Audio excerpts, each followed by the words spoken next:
Ok, donc là, pour récupérer le premier petit sujet, donc vous devez retourner sur My Learning Space, sur le domaine donc, industrie et services.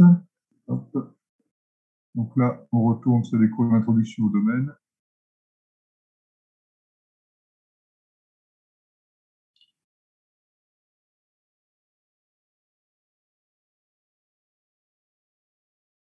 Donc, ça voudra bien s'afficher, voilà. Donc sur la partie vision industrielle et intelligence artificielle, donc vous aviez donc l'archive donc, qui correspondait donc avec l'ensemble des fichiers images, l'ensemble après des fichiers PDF. Donc là-dedans, vous avez l'atelier donc numéro 8.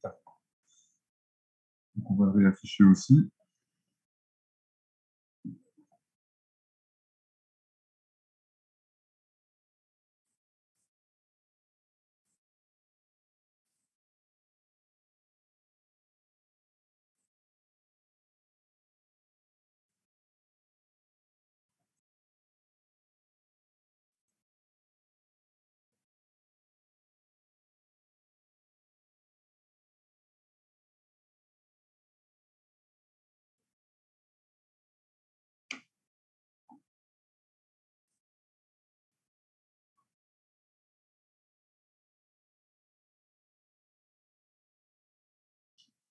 Donc c'est bien ce sujet-là. Donc c'est indiqué donc introduction à la connaissance de forme, donc corrélation normalisée.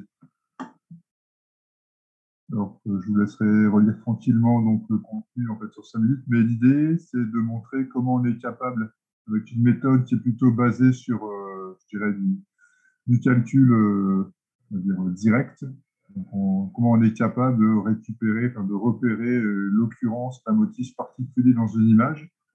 Donc là, ce qu'on vous propose de faire, c'est de tenter de détecter l'occurrence, par exemple, du chiffre 2 dans une grille en fait de Sudoku. Et donc pour faire ça, la méthode qui est utilisée, donc c'est la corrélation normalisée donc en 2D. Il y a un peu le même principe, enfin, c'est le même principe que la corrélation d'un signal monodimensionnel, sauf que là forcément c'est étendu au domaine image. Donc, voilà, je vous laisse 5 minutes pour reprendre un petit peu la lecture et bien comprendre un peu donc, les tenants et aboutissants de ce sujet. Et ensuite, on va commencer à le traiter ensemble.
Ok, donc pour bien démarrer, alors au niveau de la configuration de MATLAB, je vous rappelle pour que ça marche bien, il faudra donc positionner le répertoire de travail à l'endroit où vous avez donc défini enfin, décompresser les différents fichiers de l'archive, des fichiers images, des sujets, etc. Donc, je vous rappelle, pour faire ça, il faut donc jouer avec l'icône qui est ici. D'accord, donc go sur folder. Et ensuite, il faut aller vous placer. Donc, dans mon cas, c'est ici. Donc, à l'endroit où il y a les différents fichiers, images, etc. Donc, normalement, une fois que c'est fait, vous pouvez donc, par exemple, charger l'image sous le coup.png avec la fonction ici, donc imread.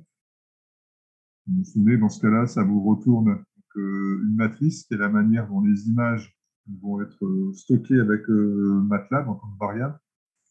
Donc là, si on regarde donc sur la partie workspace, on a une image en fait de 563 par 558, donc x3.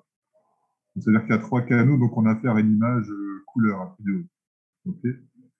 Donc, pareil, pour l'afficher, on va créer une figure, par exemple la figure numéro 1. Et ensuite, on va afficher avec imshow. On va afficher donc les 8 motifs, c'est l'image de départ ici. Si je valide, et si on regarde la figure 1,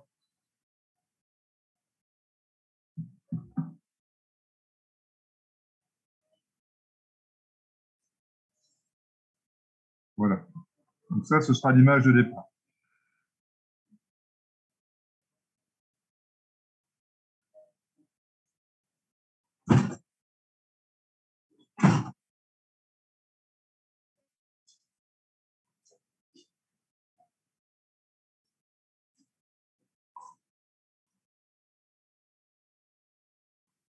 Voilà, donc le jeu, hein, je répète, ça va être donc, pour cet atelier-là. Si vous voyez, donc il y a le 2 central ici. Voilà. Par exemple, c'est de considérer que ce 2-là, ce sera le motif à reconnaître, et ensuite le rechercher donc, dans une sous-partie de l'image. Donc, on essaiera de se focaliser sur la partie d'IBA, donc les 3 dernières lignes, pour ne pas avoir quelque chose qui va prendre trop longtemps en termes de temps de calcul. Donc, comme indique l'énoncé, la première chose à faire, c'est de tenter d'extraire donc, le motif de recherche, donc, le petit 2 qu'il y a ici. Donc là, c'est le rôle de la fonction imcrop, si vous regardez dans l'énoncé. Celle qui va nous permettre de manière interactive d'aller récupérer le 2 en question. Alors, pour les besoins des traitements, donc avec la corrélation 2D, on ne va pas traiter donc, des images couleurs. Ce qu'on peut traiter, c'est des images en niveau de gris. Donc, comme indiqué dans l'énoncé, la première chose à faire après avoir chargé l'image aussi, ce sera donc de convertir l'image couleur qu'on a au départ en une image en niveau de gris. Donc là, c'est le rôle de la fonction RGB to gray. Et c'est ensuite à partir de RGB to gray qu'on va extraire vraiment donc, le motif à reconnaître, donc le fameux 2. Donc, pour la conversion en niveau de gris, juste remontrer comment ça se passe.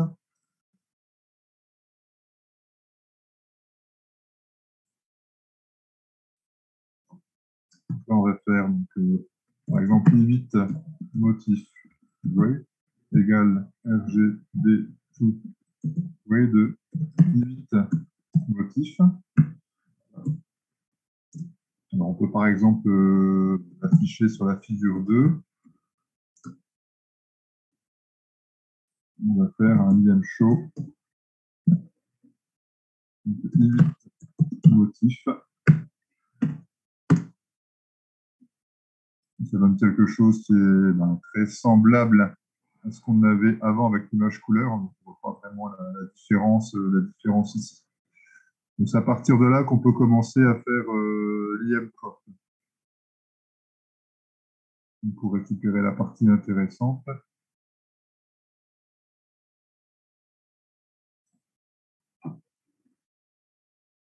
C'est cette commande-là.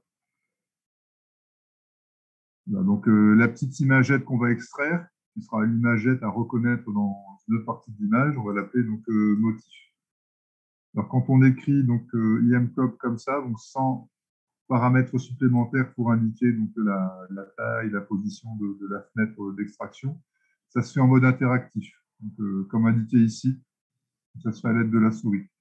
Alors, c'est un peu bizarre, en fait, il faut, la première fois qu'on clique sur l'image, on définit donc, le coin supérieur gauche de la fenêtre. Ensuite, on étire jusqu'à encadrer ce qu'on veut capturer. Et on finit la saisie avec un double clic. C'est l'idée.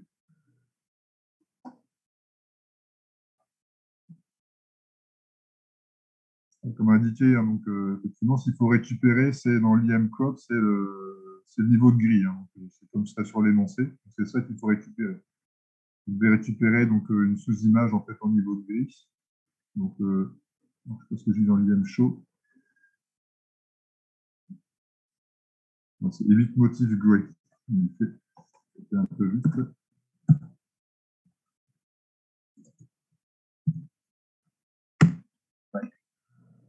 C'est bien, donc dans les 8 motifs gray, il faut mettre dans l'IM show pour récupérer après, donc avec la sélection sur la souris.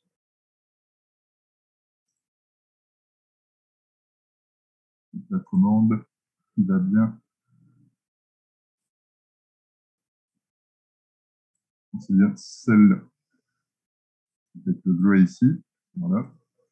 Ensuite, on passe en mode interactif avec IMCrop. Donc, on appelle ça motif égale IMCrop, en précisant qu'on travaille sur I8 motif gray. Voilà. Et à partir de là, il faut essayer de bien viser. C'est pas très ergonomique.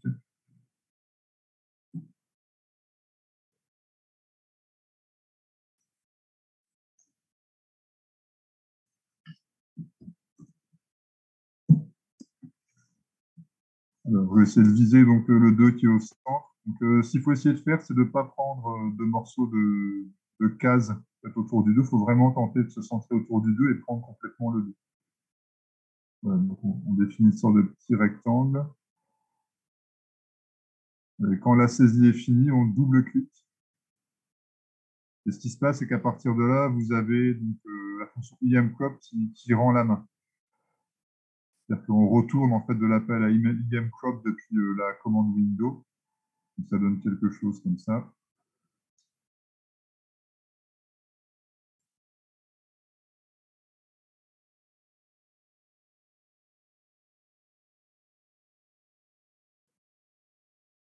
On a ici donc, cette fonction qui retourne. Et si on regarde en fait dans le workspace, on a l'apparition d'une nouvelle variable.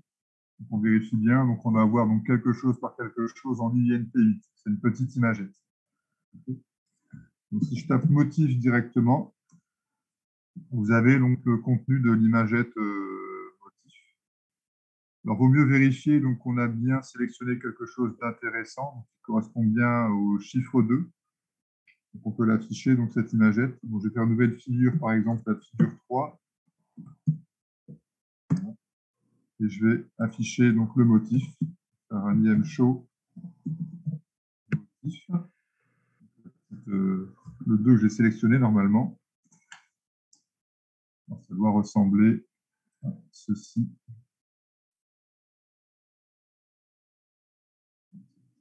C'est visible. Voilà. Si on zoome pas mal dessus, on a ça. Donc cela, ce serait correct. On a bien donc, la partie intéressante, donc le 2, et on n'a pas de bord d'image. On n'a pas de bord de case. Donc ça, c'est bien. C'est ça qu'il faut avoir, donc quelque chose comme ça.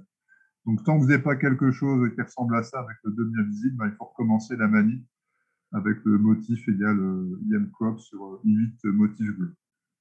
Okay.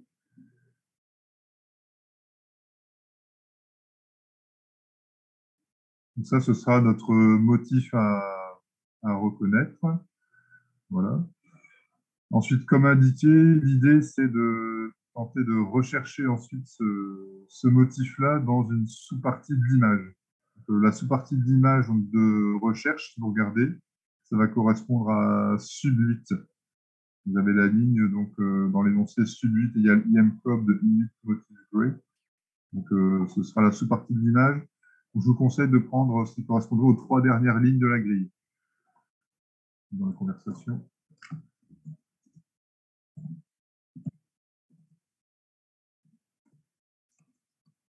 Il y a pas mal de 2 qui traînent là-dedans.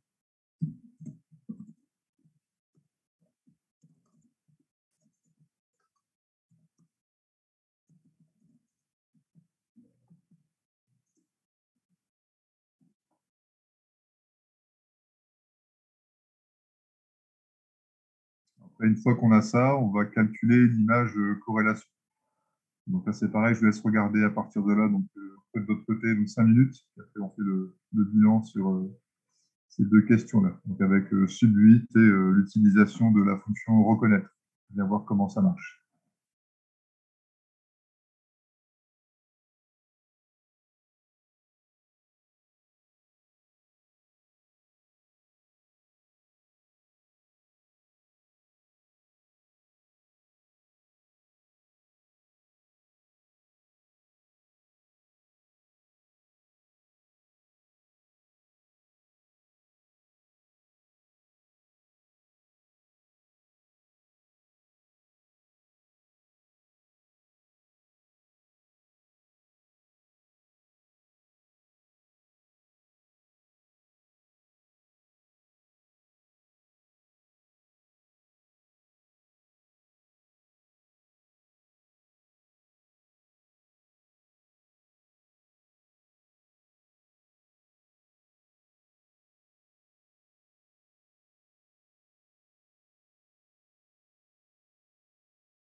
Ok, donc pour la partie donc sud 8, c'est comme dit tout à l'heure. Hein, donc l'idée, donc c'est si on a toujours donc la figure avec 8 motifs gray qui est affichée, donc on fait appel donc, à la fonction donc imcof qui est ici.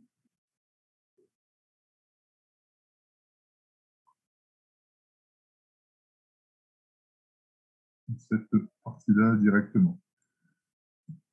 Voilà. Donc on vérifie que c'est bien actuellement l'image qui est affichée. Donc pour moi, c'est la figure 2, donc ça c'est bon. Et on y va.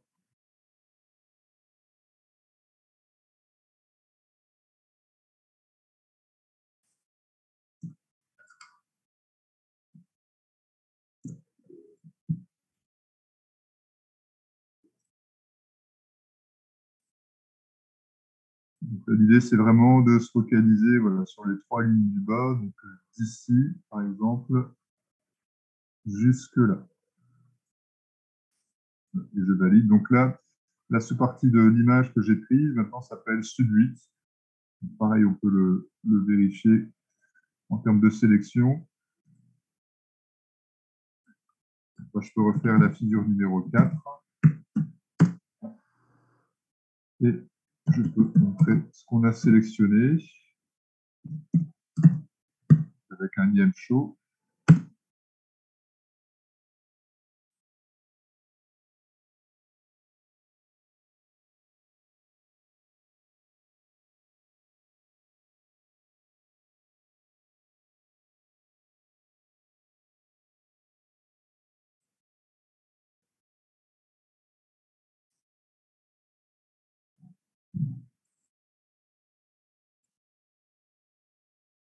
C'est bien celle-là. Alors, l'intérêt, c'est que dans cette sous-image, cette imagette-là, on a bien donc, trois instances du chiffre 2 et que ce ne sont pas les instances, enfin, c'est pas l'instance qui a été utilisée comme motif. En fait, ce en sont d'autres. Donc, on verra si on est capable au moins de repérer une de ces trois-là avec la technique proposée. Alors, pour calculer donc, ce qu'on appelle la corrélation bidimensionnelle, donc, le principe, hein, ça va être donc, sur cette image-là, de venir, entre guillemets, balader l'imagette qui correspond au motif à reconnaître, et ensuite donc, de calculer la corrélation normalisée donc, entre donc, le motif et la partie de l'imagette qui se trouve, entre guillemets, en dessous donc, du motif qu'on va balader comme ça. Et donc l'idée, c'est de calculer cette corrélation donc, bidimensionnelle pour toutes les positions possibles. En gros, l'idée, c'est qu'il faut imaginer que le masque, on va le balader sur toutes les abscisses et toutes les ordonnées où c'est possible. Donc, comme ça, donc de gauche à droite, et puis après, donc de haut en bas. Et pour chaque position possible, on va obtenir donc, un score de corrélation. Donc, normalement, quelque chose qui va être compris entre moins 1 et 1 ici. Alors, on ne peut pas balader le masque partout. C'est-à-dire que ici, si je fais arriver donc, mon masque complètement à droite, bon, forcément, ça va déborder. Donc, il y a toute une frange donc, de l'image, enfin, des bords, en fait, on ne pourra pas le calculer. Donc, en gros, c'est cette partie-là et la ligne inférieure. Enfin, une partie, en fait, une bande en fait, inférieure. Donc, la colonne sur laquelle on ne pourra pas le calculer, si la largeur, ça correspond à la largeur donc, du motif. Et la partie du bas sur laquelle on ne pourra pas le calculer, ça va correspondre ici à la hauteur du motif. Sinon, quelque part, ça déborde. OK. Alors, si vous regardez donc, ce qui vous est proposé comme fonction pour calculer l'image corrélation, donc, il y a un script qui s'appelle reconnaître, qui vous est fourni, qu'on va utiliser. On va montrer comment ça fonctionne.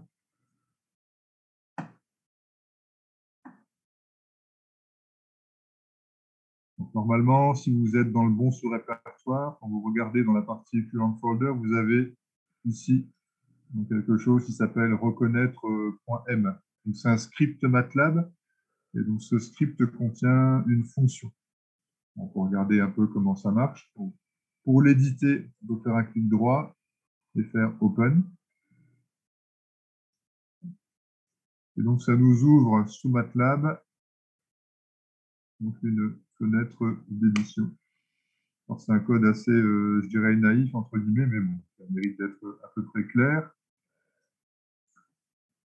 Alors là, c'est une fonction MATLAB, c'est une fonction utilisateur. Donc, MATLAB permet en fait d'écrire des fonctions qui vont enrichir fonctions déjà présentes.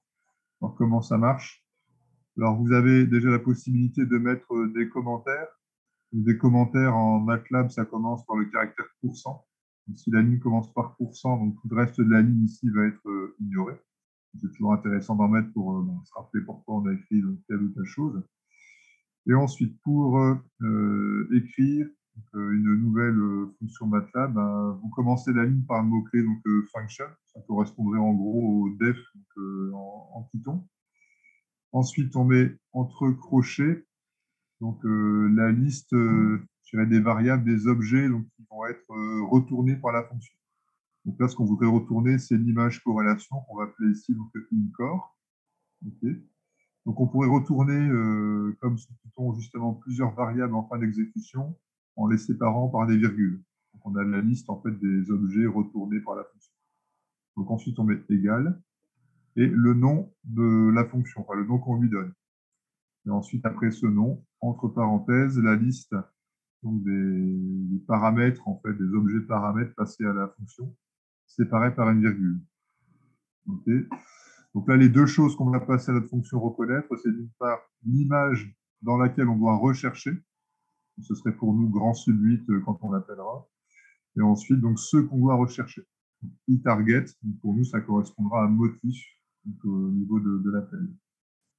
Alors, pour connaître les limites du balayage qu'on doit appliquer en ligne et en colonne, on a besoin de connaître les dimensions, donc à la fois de ISRC et de eTarget. Alors, pour faire ça, donc on utilise la fonction qu'on a déjà vue, qui est la fonction size, qui retourne toutes les dimensions donc, d'une matrice, d'un tenseur, etc. Donc là, pour avoir donc, la taille du motif, donc on appelle size. Donc ça va retourner SZTarget et un vecteur ligne. Donc, sa première composante, ce sera ici donc, le nombre de lignes de la matrice, donc la hauteur de l'image. Et sa deuxième composante, c'est le nombre de colonnes de la matrice, donc en fait la largeur de l'image ici. Donc, petit h, petit w, c'est respectivement donc, hauteur et largeur donc, de l'image motif à retrouver. Et suivant le même principe, on aura grand H et grand W qui vont être respectivement donc la hauteur et la largeur de l'image de recherche. Voilà, donc ça, on a initialisé ça. Ensuite, on va initialiser donc l'image corrélation. Pour pas trop s'embêter, en fait, on dit que l'image corrélation, elle aura la même taille que l'image de départ, finalement. Et on initialise avec des zéros. C'est le rôle de la fonction sous 0 sous MATLAB. Ça vous crée une matrice donc avec donc, H ligne et W colonne qui va être pleine de zéros. Okay.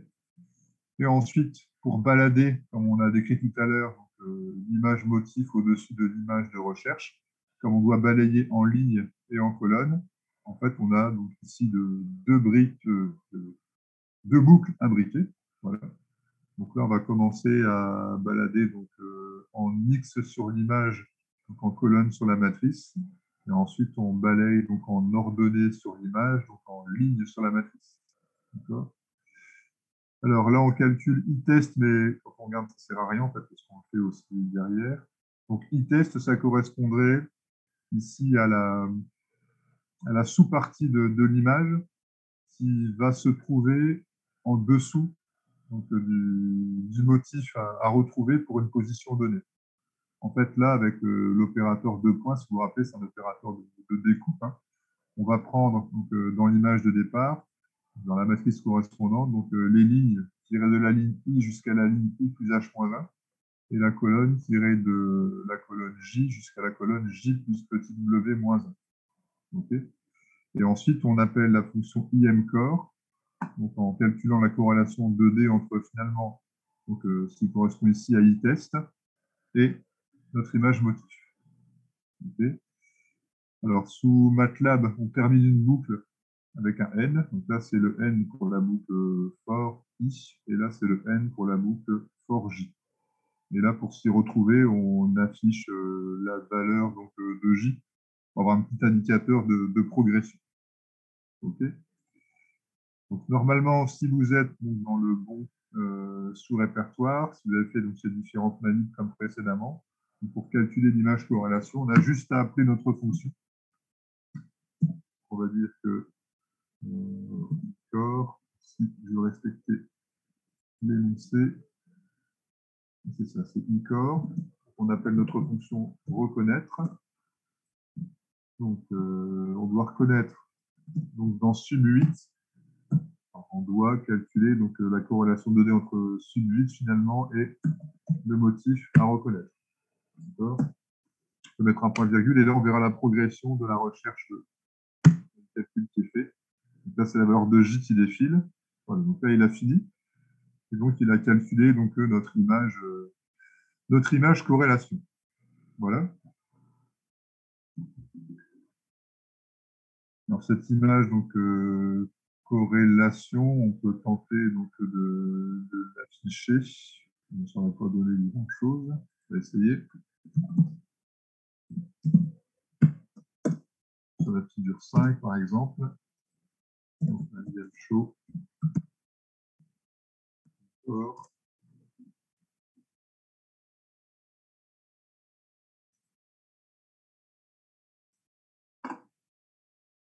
Voilà. On regarde ce que ça donne.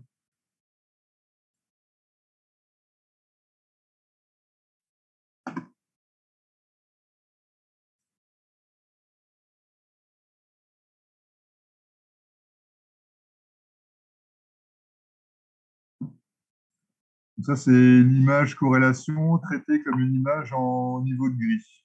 Alors, bon, c'est pas forcément très, très explicite parce que, comme j'ai dit, dans iCore, c'est des valeurs donc, réelles, comprises entre -1 et 1. Ce n'est pas forcément des valeurs images. Par contre, il y a quand même des choses qui doivent donc, donner des idées.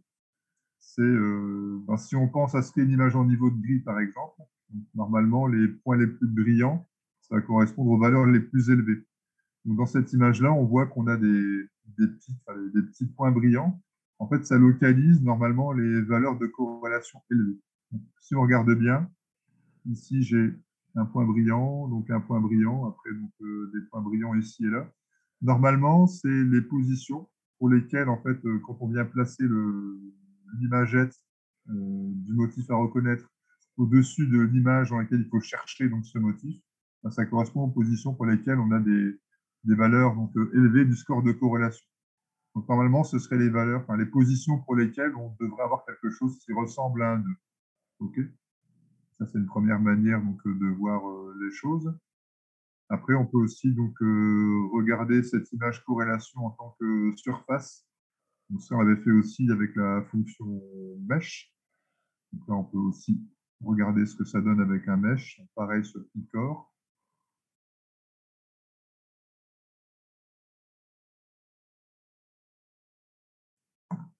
Là, on fait une figure 6. Et là, on peut taper par exemple mesh de iCore.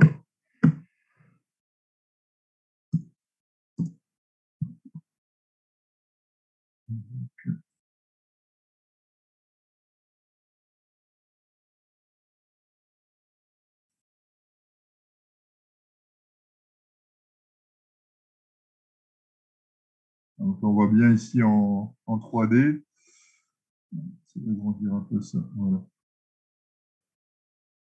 Donc là, sur le plan horizontal, ça va correspondre au numéro de ligne et numéro de colonne donc de la matrice. Donc, attention, là, on est plus sur une image. Donc, on voit, on a des pics élevés, donc un peu orange. À moi, ça correspond aux valeurs donc, élevées donc, de la corrélation. Alors, on constate par exemple qu'il y a les 3 pics les plus élevés. En fait, on a bien 3 assez significatifs. Et on se souvient que dans l'image, en fait, on a trois autres 2 qui apparaissent. Ça prendrait à prouver que ça peut peut-être marcher quand même. Si on regarde but dessus, on retrouve à peu près l'image qu'on avait tout à l'heure, en fait, avec l'image en niveau de gris. Alors attention à une symétrie, donc axiale ici horizontale près.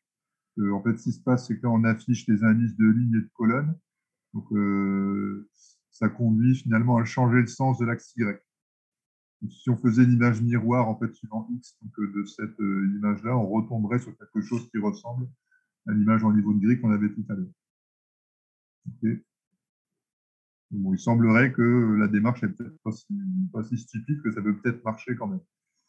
Alors, pour tenter d'avoir quelque chose de plus je dirais quantitatif par rapport à la localisation donc, des formes intéressantes, ce qu'on vous propose de faire, c'est de modifier un petit script donc, qui s'appelle trouvemax.m et dont le but est de venir chercher la position donc, la plus probable sur laquelle en fait, il y aurait un 2.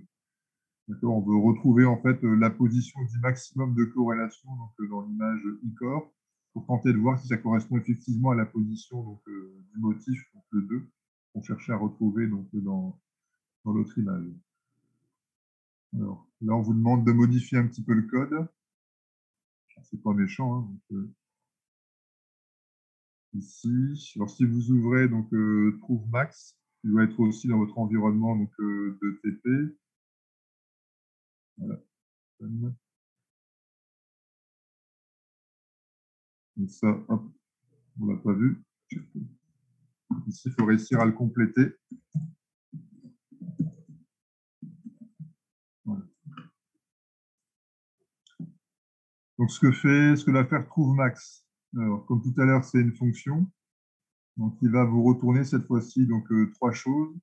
Donc, l'abscisse et l'ordonnée de la position pour laquelle la corrélation donc, qui a été trouvée dans l'ICOR est maximale et la valeur de cette corrélation.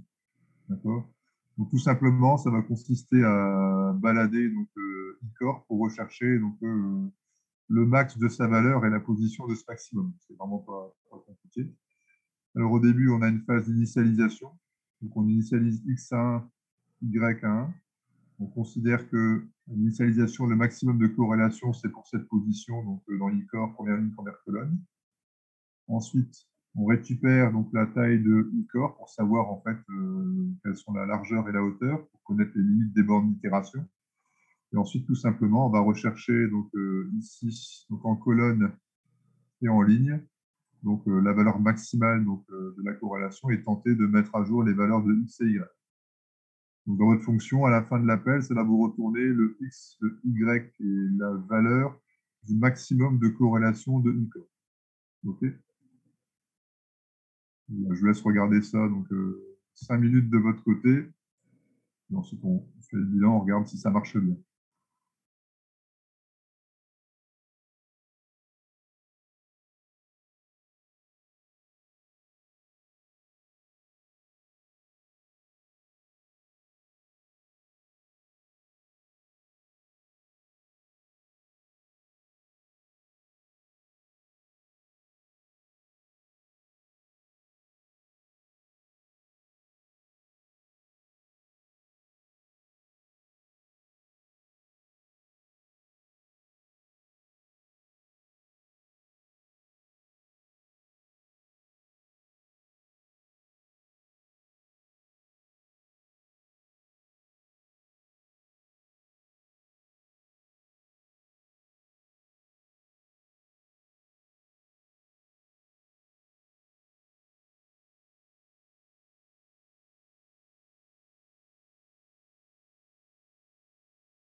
Alors, pour compléter le script proposé, donc tout simplement, il faut faire un test pour regarder donc, si pour pour la position courante IJ, donc la valeur de I-core est supérieure ou non à celle qu'on a mémorisée, en fait, qui est Cmax. D'accord.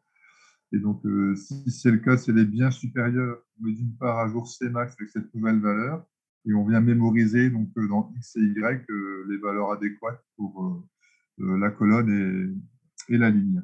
Alors, donc, pour utiliser la fonction if sous MATLAB, si vous avez un petit doute, demandez de l'aide en fait par rapport à la fonction en tapant help, le nom de la fonction, ici donc if.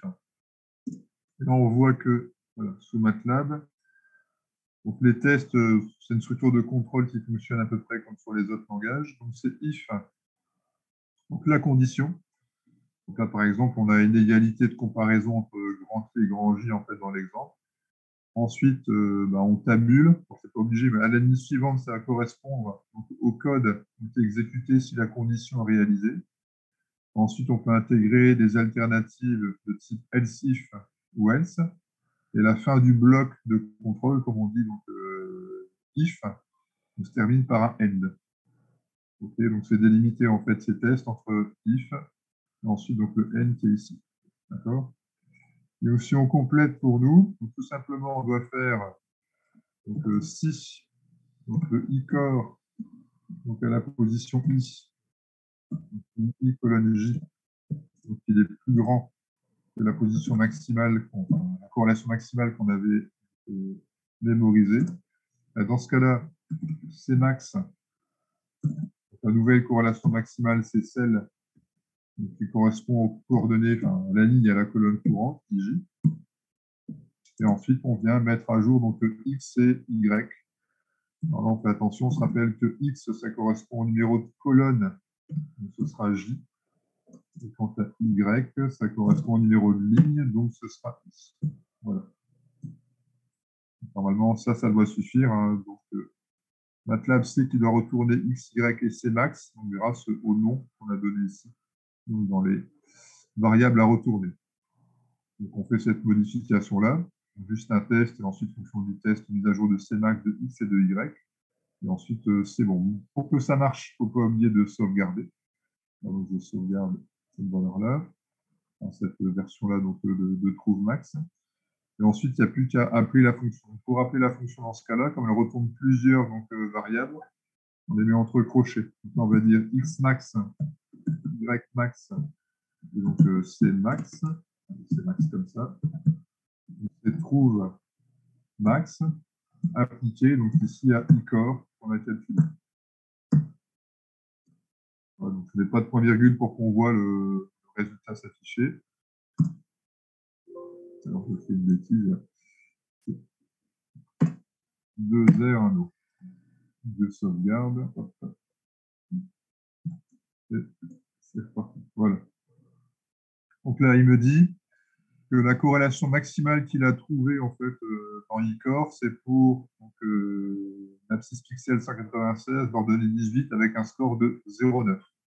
Donc ça veut dire que si je place le coin supérieur gauche du petit motif que je dois reconnaître sur l'image sub 8 à cette position-là, donc XY, c'est là que j'aurai le score de corrélation maximale. Alors on peut tenter de vérifier ça assez rapidement donc en regardant donc, sur l'image qui était en figure 2, donc figure 2, donc figure 3 plutôt. Ça contenait mon image sub 8. C'est la 4, ça.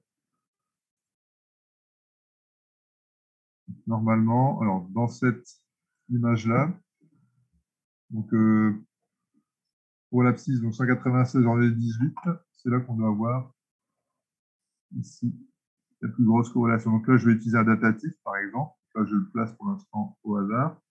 Donc là, je suis en 268, 111. Et là, je vais le déplacer donc en 196.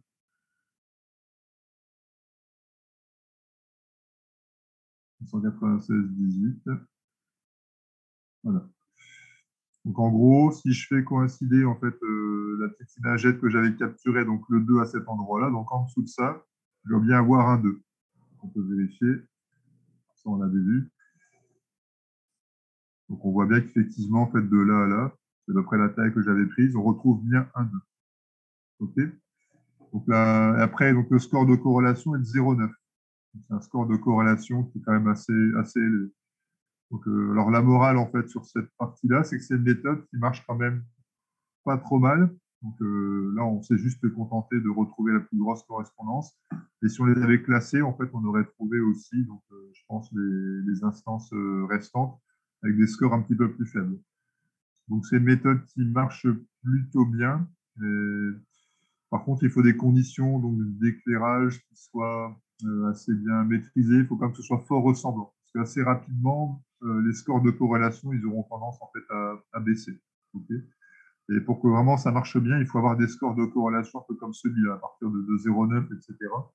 Si vous tapez plus en fait dans 0,8, 0,7, vous pourriez être tenté de mettre en correspondance quelque part des blocs, ce qu'on appelle ça en fait du block matching, qui ne sont pas forcément exactement les mêmes. Okay. Et donc, en conclusion, c'est une méthode qui marche plutôt bien, qui est aussi utilisée donc, dans des systèmes de vision industrielle. Mais il faut que vraiment il y ait vraiment à chaque fois une bonne correspondance, que les conditions de prise de vue soient toujours les mêmes pour qu'il y ait le moins de variations possible.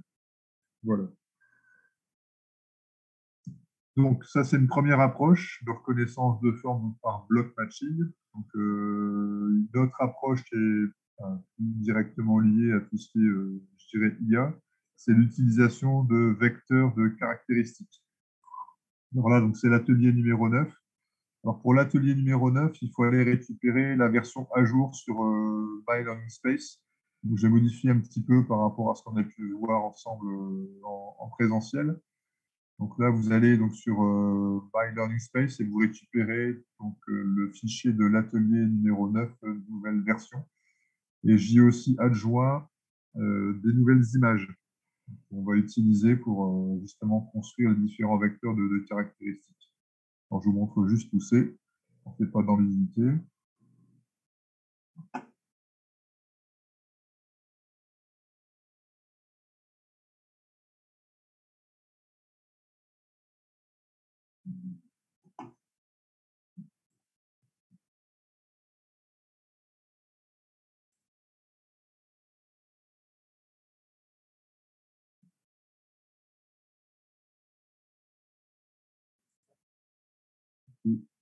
Alors, sur MLS, ici, il faut bien récupérer donc, ici Atelier 9, nouvelle version, un petit peu différente en fait la première qu'on avait vue ensemble.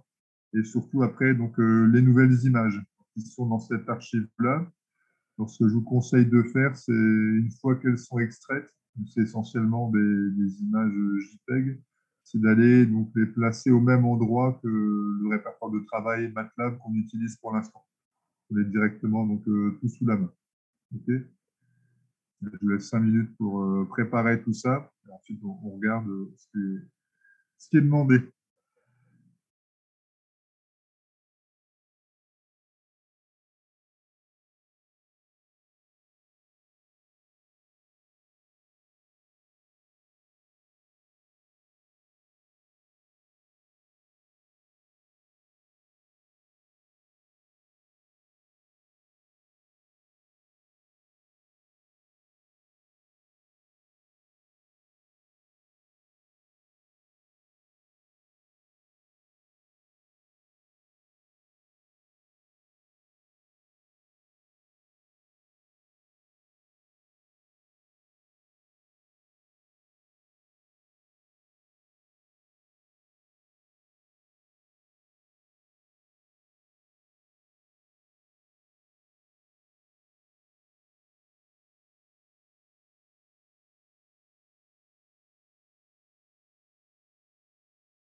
Ouais, petite question qui est posée par rapport aux différents scripts qu'on est amené à écrire.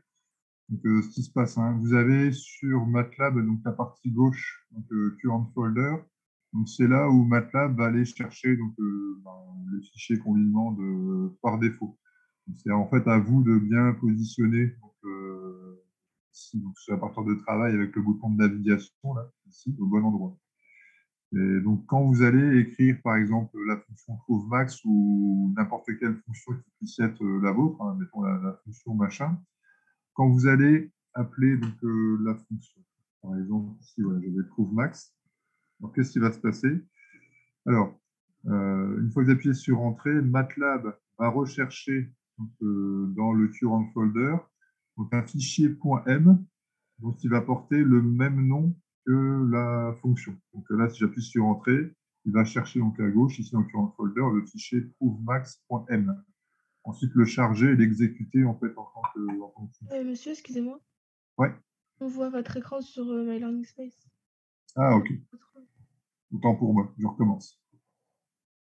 Hop. Ça doit être c'est le bon ce coup-ci. Voilà. Ok. Alors, je reprends. Donc, la manière de fonctionner de MATLAB avec les fonctions. Alors, si vous regardez, donc, par exemple, TrouveMax, donc le nom de la fonction, c'est bien TrouveMax, et le nom du fichier, c'est trouvemax.m. Alors, ce n'est pas un hasard, c'est une contrainte que MATLAB puisse y retrouver. Parce que quand vous allez utiliser votre fonction, vous allez en fait taper son nom. Une fois qu'on appuie sur Entrée, il va rechercher dans le répertoire de travail courant, en fait, le current folder, il va rechercher un fichier donc, .m qui s'appelle comme la fonction. Donc là, il va me rechercher donc, trouvemax.m. D'accord. Donc, si vous avez des soucis par rapport à l'exécution en vous disant que il ne trouve pas donc, le fichier donc, correspondant, c'est qu'il y a a priori, c'est que alors soit le fichier n'est pas sauvegardé au bon endroit, c'est une première hypothèse, ou soit l'autre hypothèse, c'est que vous avez donc, une discordance, en fait une incohérence entre guillemets entre le nom de la fonction et le nom du fichier. D'accord. Donc, si vous avez ce symptôme-là, vérifiez bien que vous avez bien sauvegardé le fichier au bon endroit, donc dans le répertoire de travail courant, et ensuite que vous avez bien en fait aussi le même nom à l'extension .m près, donc pour la fonction et pour le fichier. Okay.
Ok, donc pour la partie atelier numéro 9, pour présenter un petit peu la démarche, hein.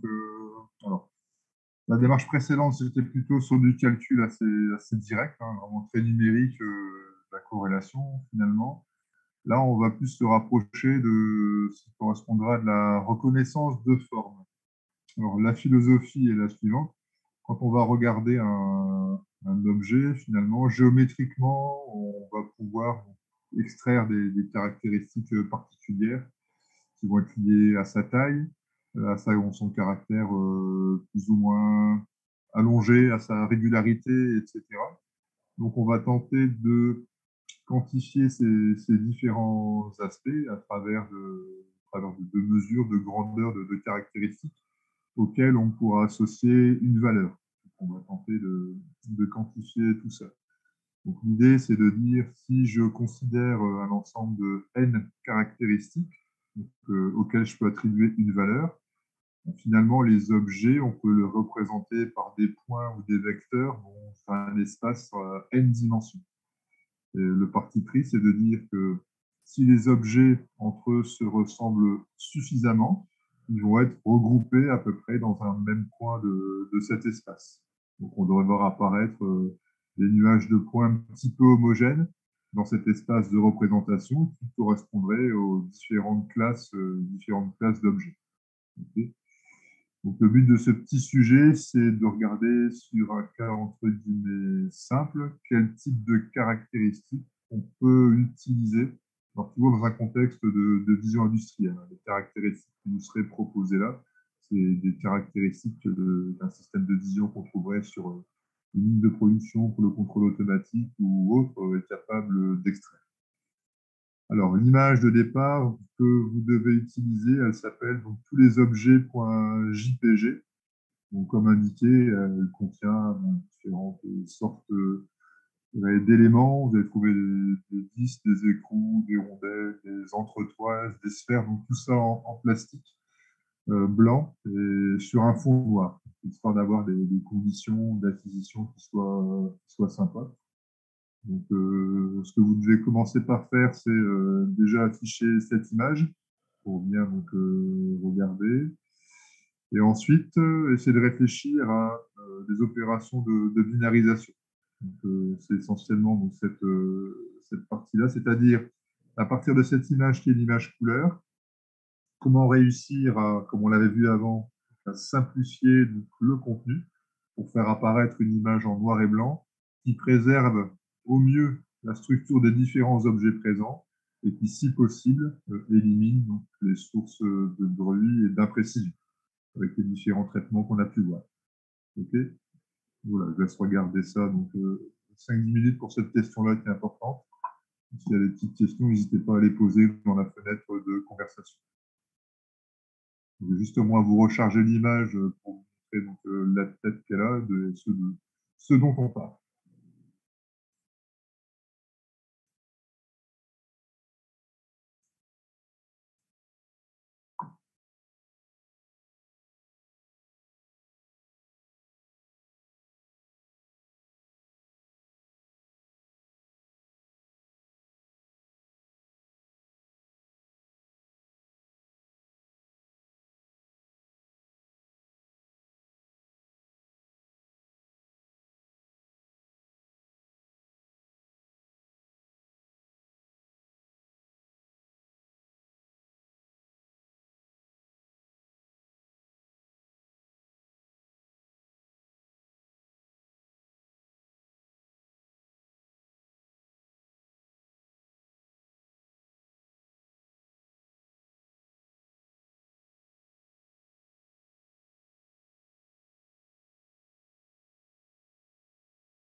Pour le tout début, si on se rappelle bien, on doit binariser une image. Donc, pour binariser l'image, donc, prime abord, il faut partir d'une image en niveau de gris. Donc, à partir de l'image i-objet, par exemple, que j'ai ici, correspondant à l'image initiale, il faut donc calculer l'image en niveau de gris correspondante. Donc, là, j'ai calculé, je l'ai appelé i-gray. Donc, on peut regarder la tête qu'elle a, vérifier. La figure 2.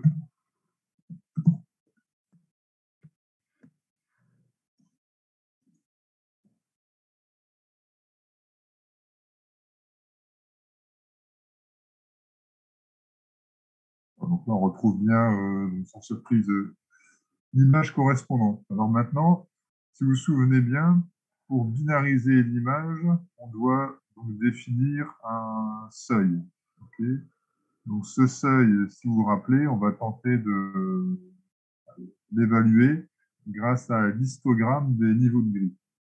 Alors, avant de construire l'histogramme des niveaux de gris, on peut regarder de prime abord comment sont réparties, je dirais, les proportions de pixels entre ce qui nous intéresse et ce qui nous intéresse moins.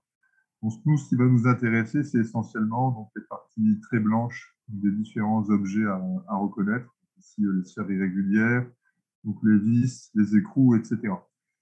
Donc, pour se mettre dans des bonnes conditions ici, on avait mis donc, un fond noir assez étendu. Donc, le fond noir représente une proportion significative de l'image, je dirais au moins largement la moitié, parce que pour le reste, on a d'une part les objets à reconnaître qui sont blancs.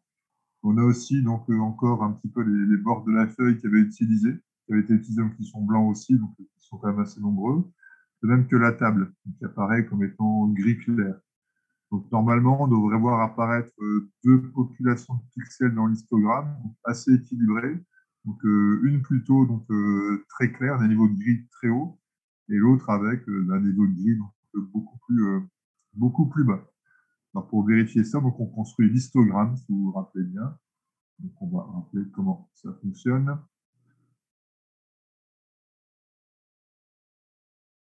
Donc on va calculer par exemple H, c'est hist sur l'image en niveau de gris. Voilà. Et sur une nouvelle figure, par exemple la figure 3, on va le tracer. On fait cette fois-ci plot H, histogramme qu'on va demander en rouge, par exemple.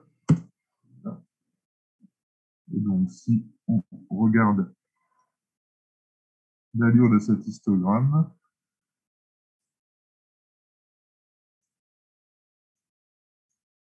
il est ici. Voilà, donc, c'est assez conforme à ce qu'on racontait. Donc, on a une population légèrement majoritaire de pixels, entre guillemets, plutôt sombres. Mais bon, pas si sombre que ça, finalement. Après, une population significative de pixels, donc, plutôt brillant ici. Et on voit qu'entre les deux, on a bien ici un gap, une séparation des niveaux de gris entre les deux populations. Donc, on pourrait imaginer que si on choisit donc, un seuil donc, entre ces deux valeurs-là, entre 100 et 150, on devrait normalement réussir à séparer à peu près correctement les deux populations. Donc là, si on prend le seuil, donc on aurait un seuil à 133.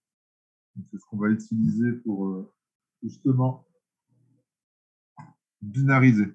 Donc là, quand on binarise, je vous rappelle, on va considérer que par rapport à l'image en niveau de gris, tous les pixels dont le niveau de gris seront plus gros en fait, que le seuil à 133. On va leur associer une nouvelle en fait, luminosité maximale en fait, à 255. Et tandis que ceux qui seront en deçà du seuil, on leur attribuera 0. On aura bien une image qui sera monochrome, donc je dirais blanc sur fond noir par exemple. Donc on y va. Donc on appelle l'image binarisée donc IBW. Donc on donne IBW égale c'est into black and white. Donc on va binariser I-gray en prenant donc le seuil à 133, alors qu'on doit normaliser, vous vous rappelez, donc je divise par 255. Voilà. Maintenant, j'affiche ça sur une nouvelle fenêtre, la figure 4.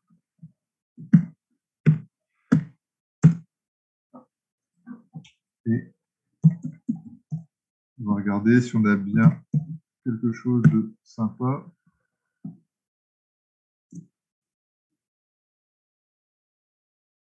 Donc en fait, on tape ces différentes commandes. Et normalement, on doit aboutir à quelque chose qui va ressembler à ceci. Bon. Là, c'est mon image après binarisation. Alors, vous voyez que c'est relativement propre quand même. En fait, on a bien ici les formes intéressantes qui apparaissent. Donc, les structures sont encore assez. Si on se rappelle bien, l'opération qui permet donc de gommer des petits paquets de pixels donc, isolés, ben, essentiellement, c'est l'opération d'érosion. Ça correspond au fait de gommer un petit peu. Vous voyez, donc si on regarde bien, vraiment des pixels isolés qui apparaissent ici. Donc là, on va tenter de les faire disparaître. On va essayer en fait d'amoindrir aussi la taille des petits paquets résiduels qui restent là. OK. Donc là, je vous rappelle, c'est avec l'opération d'érosion. Alors pour l'opération d'érosion, on se dote d'une gomme qui va être plus ou moins grossière. Donc, la taille de la gomme, c'est associé à la taille de l'élément structurant. Vous vous rappelez. Donc, on va en essayer donc, quelques-uns. Au moins deux. En fait, on va prendre un petit élément structurant, puis ensuite un très gros élément structurant pour regarder donc, quels vont être les effets respectifs en fait, des uns des autres. Donc, on y va.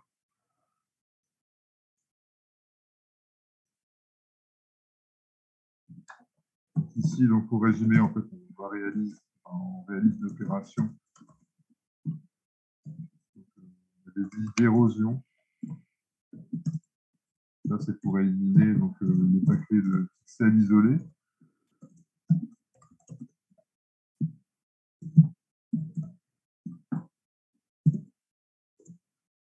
Donc, on va prendre par exemple un élément structurant, donc SE1 qui va être tout petit. Donc, on se rappelle la commande, c'était strel. On va prendre un disque donc, de taille 1, considérant un voisinage classique. Ensuite, on va prendre quelque chose de beaucoup plus grossier. On va prendre SE8 par exemple. On va prendre un élément structurant, donc ici de taille 8. Avec un voisinage donc, classique. On va regarder donc, dans les deux cas ce que ça donne. Donc, on y va. Donc, on va calculer l'image en fait binarisée avec la première érosion, érosion 1. Donc, la commande c'était im erode, appliquée à i black and white avec l'élément structurant 1. Donc là, je dirais, on tente d'éliminer les pixels avec la petite gomme, l'élément 1. Et ensuite, on va tenter de regarder ce que ça donne en prenant l'élément de plus gros calibre ici, avec l'élément structurant de taille 8.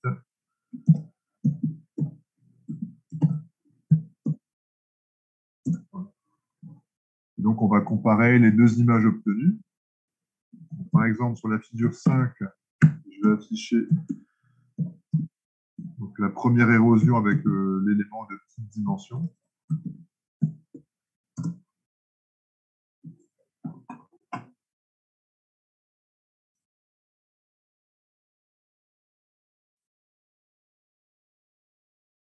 Alors, si on regarde, vous avez un effet qui est assez, en apparence limité. C'est-à-dire que quand on regarde attentivement, on voit encore qu'il y a des petits pixels isolés donc, qui traînent ici. C'est au départ des structures plus grosses. Par contre, il y avait par exemple un triplé de pixels tout seul. Donc ceux-là ont bien été éliminés. Mais quelque part, ce n'est pas complètement suffisant parce qu'on voit qu'il y a encore ici donc, un petit pixel qui traîne là, un paquet ici, etc. Donc en toute logique, avec l'élément structurant de grande taille, ça devrait être, je dirais, plus efficace de ce point de vue-là. Okay. Donc on va comparer.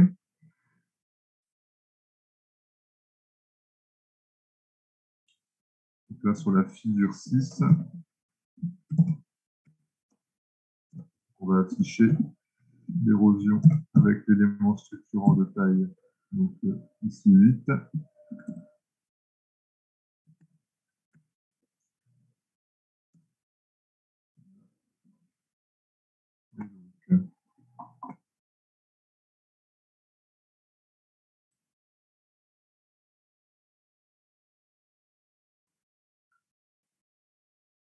Si on regarde, bon, on voit que c'est quelque part, de ce point de vue-là, mieux. Je pense qu'il n'y a plus de petits paquets de pixels qui traînent ici de manière isolée. Ok. Donc ça, c'est l'effet bénéfique. Après, bah là, l'effet maléfique qu'on reconnaît bien, c'est qu'on a en fait pas mal érodé donc, les parois donc, des objets à visualiser. Alors, ça va encore, on a préservé l'essentiel. Par contre, on voit que cette partie-là, la rondelle était ici comme relativement abîmée. Mais sinon, les objets restent reconnaissables, en fait, discernables entre eux. Comme nous, le but enfin, de cet atelier à la fin, ce serait d'être capable donc, de compter le nombre de vis de différents types. Bon, ça, l'opération serait encore possible. OK. Alors, par contre, il y a quelque chose qu'on n'a pas réussi à faire, c'est par exemple la sphère qui est sur la gauche ici, à réussir à bien la séparer donc, du cadre blanc. Donc, en fait, on a une continuité ici donc, des pixels entre le contenu de la sphère et puis après donc, le reste du cadre.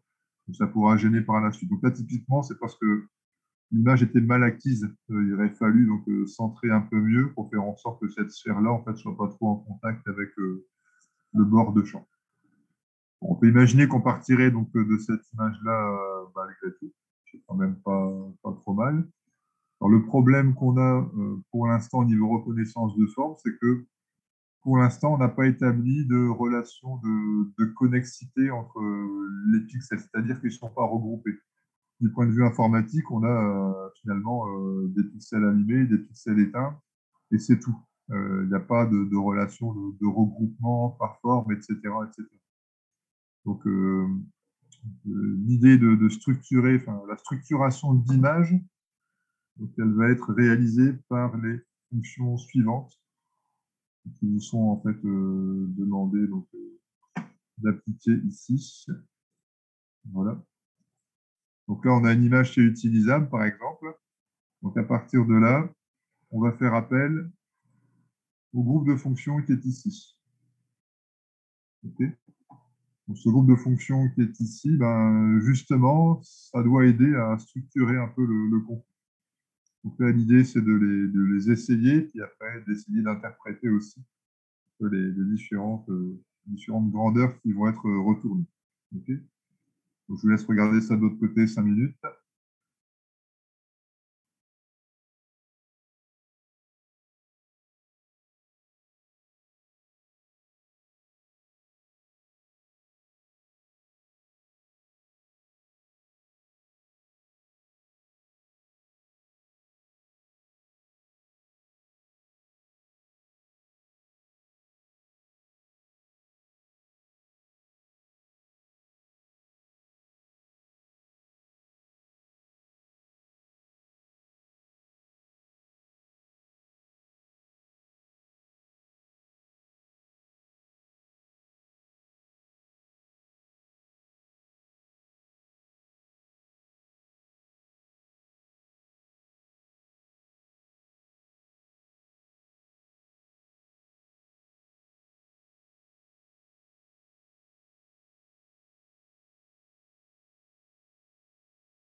montrer ce qu'il y a dedans. Si on veut se raccrocher à l'énoncé, donc le mieux, c'est de dire que la nouvelle image black and white, c'est celle qui était à peu près bien érodée, qui ne marchait pas trop mal. Donc, ce serait ici, cette érosion de taille 8.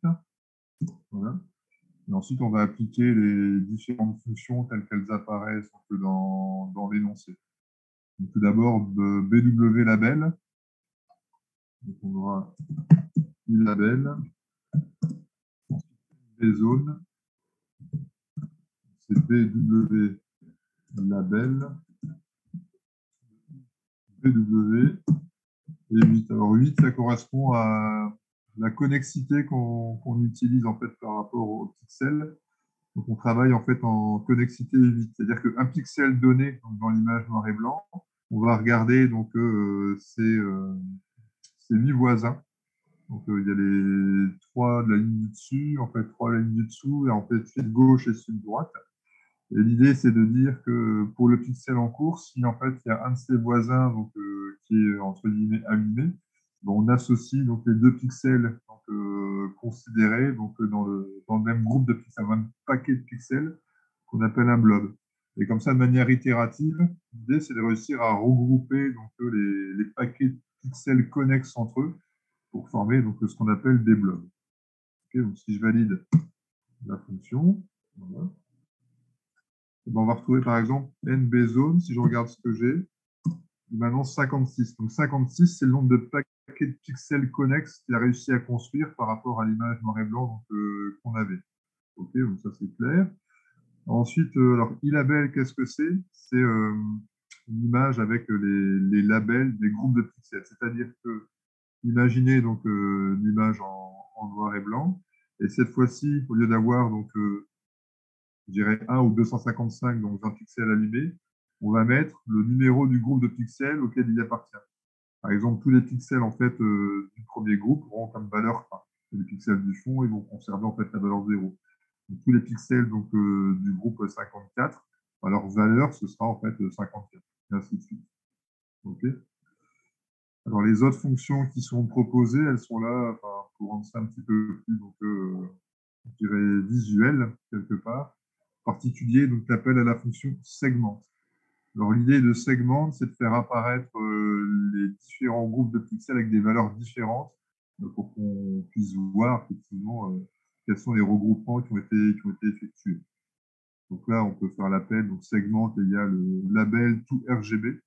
Enfin, c'est label tout RGB, donc la fonction qui va bien, pour segmenter tout ça. Donc en gros, on prend les pixels de e-label et on associe une couleur avec mise en correspondance pour que ce soit plus parlant. Donc, je valide ça. Donc, si on regarde sur, par exemple, la figure 7, ce que ça donne, c'est un IM show segment.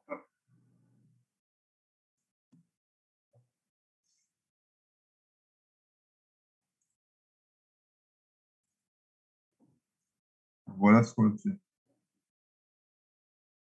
Donc, en gros, chaque couleur différente, ça correspond à un identifiant de blob, de paquets de pixels différents. Alors, parfois, ça joue à une nuance. Hein, une nuance qui fait, par exemple, ici, la vis qui est là, même si la couleur ressemble pas mal en fait, à celle de l'entreprise qui est en haut, il y a une différence, mettons, de 1. Ça ne se voit pas à l'œil nu, mais c'est bien deux paquets de pixels différents. Okay. Alors après, les petits soucis qu'on peut avoir, ce que j'ai indiqué, c'est la sphère qui est ici à gauche, comme elle est tangentée, donc le bord d'image, mais finalement pour lui, donc la sphère qui est là, donc le petit isthme qui est là, et ensuite le cadre bleu, pour lui, c'est un même objet. D'accord. Donc voilà, ça pourra... C'est dommage parce qu'en fait, on perd la sphère qui est là. Donc là, on a gagné en fait en représentation des pixels si entre eux sont regroupés. Okay. Alors maintenant, si on veut boucler la boucle par rapport à la partie, je dirais, reconnaissance à proprement parler, il faudrait pouvoir extraire donc, des caractéristiques géométriques intéressantes par rapport à l'ensemble de ces groupes. Donc, normalement, c'est le rôle de l'appel qui est fait par la suite, donc qui est l'appel ici, donc region crops. Donc on va l'appliquer.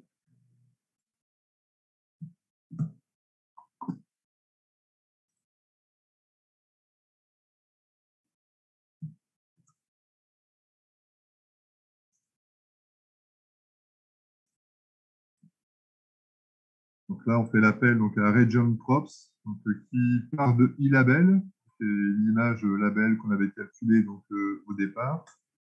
Alors, ensuite, on précise all, c'est pour dire qu'on veut calculer toutes les caractéristiques qu'il est capable, lui, Region Props, de calculer par rapport au blob qu'on a pu extraire.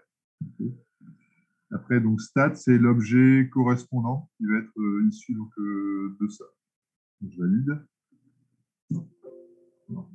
C'est parce que les copier-coller, c'est toujours bien terrible. C'est pas instantané, hein. En fait, il y a beaucoup de calculs à faire. Qu'est-ce qu'il a fait? Donc, pour analyser un peu ça, on peut regarder ce qui se passe dans Workspace. Donc, on a créé une nouvelle variable. Hop. Donc, qui s'appelle stats en l'occurrence, donc ici. Donc, quand on l'a, on peut double-cliquer sur stats. Voilà. Et donc, stats, c'est un tableau de structure. Un peu comme ce qu'on pourrait trouver en Python, en C, C++, etc. Voilà. Et donc, qu'est-ce qu'il y a là-dedans? En fait, pour chacun des 56 blobs qu'il a pu trouver, donc il va nous calculer un certain nombre de caractéristiques géométriques. Par exemple, le plus simple, c'est donc centroïde. Centroïde, ça correspond aux coordonnées donc, du centre de gravité du blob. Donc là, avec l'abscisse et ensuite donc l'ordonnée. D'accord? C'est pour aider éventuellement en fait, à localiser le blob correspondant. Ensuite, on a ce qu'on appelle la bounding box, c'est la boîte englobante. C'est le rectangle qui contiendrait donc l'intégralité du blob correspondant, du paquet de pixels.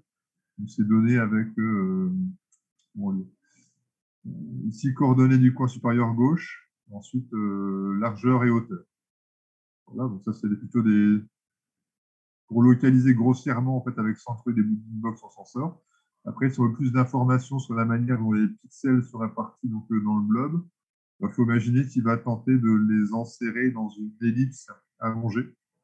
Donc, cette ellipse elle est caractérisée par un grand axe, qui correspond en fait à la direction principale du paquet de pixels du blob, donc qui est ici.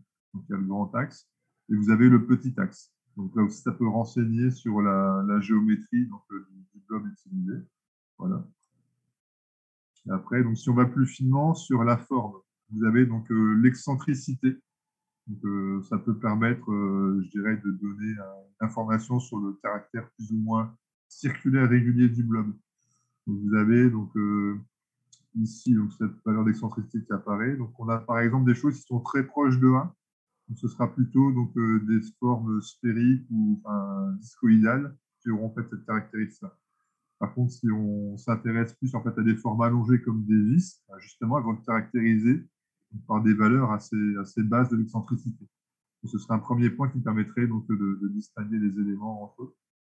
Donc, après, on retrouve l'orientation, mais là, c'est plus lié en fait, au positionnement au centroïde qu'on pourrait l'utiliser. Et ensuite, il y a en fait pas mal d'autres éléments. Donc, par exemple, la circularité. La circularité, elle peut être intéressante pour vraiment fortement discriminer donc, ce qu'on évoquait, donc, les rondelles des vis, voire aussi entre eux les rondelles des écrous. Si on prend le temps de regarder, on verrait que là aussi, c'est un élément discriminant entre les deux. Okay, donc, etc., etc. Je ne vais pas tous vous les faire, mais l'idée, c'est que l'étape qu'on a franchie maintenant, c'est que chaque blob se voit attribuer, en fait, finalement, d'un vecteur de 30 caractéristiques. Et donc, l'idée, s'il fallait donc, continuer, ce serait pour chaque élément donc, particulier, donc, les vis de différentes tailles, les écrous, donc, les rondelles, etc., de regarder en fait où chacun se situe dans l'espace de représentation. Okay, et à partir de là, on pourrait écrire donc, un script MATLAB, et à partir du contenu de stats, je dirais, ben voilà, j'ai autant donc, de rondelles, j'ai autant d'écrous de cette taille, j'ai autant de vis de différents types, etc., etc., juste en utilisant donc, les vecteurs de caractéristiques. Donc après, pour les exploiter, il y a soit des approches en fait, par test, donc on serait plus sur ce qu'on appelle en fait un classifieur hiérarchique. Mais après, on pourrait imaginer faire de l'apprentissage avec des méthodes plus évoluées comme SVM, etc. Voilà, donc je ne vais pas vous embêter plus longtemps aujourd'hui avec ça. Donc, ce que je vous invite à faire, c'est de tenter de terminer donc, de petits sujets, donc, qui est là aussi, je dirais, autoporteur, donc pour avoir bien en tête les notions. Donc au niveau de l'évaluation sur le format, on sera donc sur le même format que la dernière fois, donc essentiellement ce sera du contrôle de connaissances sur du QCM. Il ne vous est pas demandé de connaître l'utilisation de MATLAB. Par contre, ce qui vous sera demandé, c'est d'avoir à peu près les idées claires sur les différentes notions qui ont pu être balayées. Voilà. En tout cas, merci de votre attention et donc à une prochaine fois. S'il y a des questions entre-temps,